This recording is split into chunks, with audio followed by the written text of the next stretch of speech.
61 case ಲೋಕಾಯುಕ್ತದಲ್ಲಿ CM ಮೇಲೆ ದಾಖಲಾಗಿದೆ. 50 case ತನಿಖೆಯೇ ಆಗಿಲ್ವಂತೆ.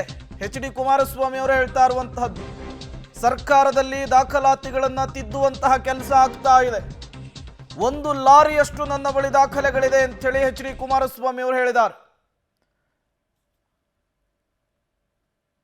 ಆಮೇಲೆ ಅವ್ರ ಜೊತೆನೇ ಸರ್ಕಾರ ಮಾಡಬೇಕಾಯ್ತು. ಕುಮಾರಸ್ವಾಮಿ ಮುಖ್ಯಮಂತ್ರಿ ಮಾಡ್ಕೊಂಡ್ರು.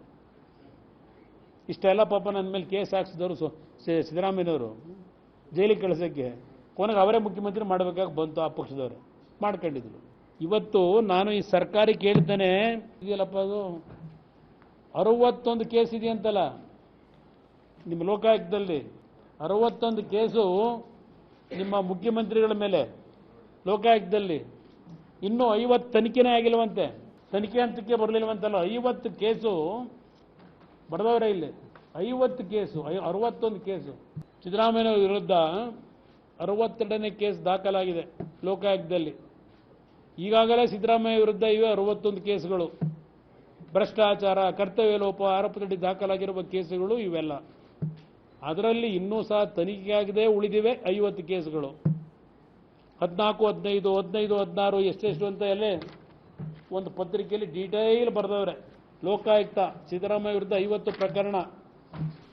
ಪಾಪ ಅವ್ರು ಹೇಳ್ತಾರೆ, ವಿಶ್ವನಾಥ್ ಶೆಟ್ಟರ್ ಇದ್ರಾಗ ಸುಮಾರು 7,000 ಕೇಸವೇ ಸೀನಿಯಾರಿಟಿ ಮೇಲೆ ಜ್ಯೇಷ್ಠತೆಯ ಆಧಾರದಲ್ಲಿ ಪ್ರಕರಣಗಳ ವಿಚಾರಣೆ ನಡೆಸಲಾಗುತ್ತಿದೆ. ಯಾವುದೇ ಪ್ರಕರಣಗಳ ವಿಚಾರಣೆ ವಿಳಂಬ ಮಾಡಿಲ್ಲ. ಇದು ನಾನು ಹೇಳ್ತಿರೋದಲ್ಲ, ಪತ್ರಿಕೆಯಲ್ಲೇ ಬಂದಿರೋ ಸುದ್ದಿ. 61 ಕೇಸು ಲೋಕಾಯುಕ್ತದಲ್ಲಿ ಮುಖ್ಯಮಂತ್ರಿಗಳ ಮೇಲೆ ಫೈಲ್ ಆಗಿರ್ತಕ್ಕಂಥದ್ದು.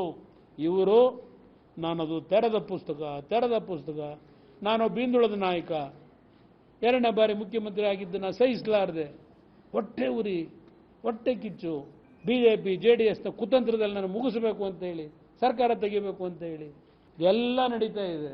ಇದೆಲ್ಲ ದಿನ ಹೇಳ್ಕೊಂಡು ಕೂತವ್ರೆ ಭಜನೆ ಮಾಡ್ಕೊಂಡು. ನೀವು ಸರಿಯಾಗಿದ್ದರೆ ವಿರೋಧ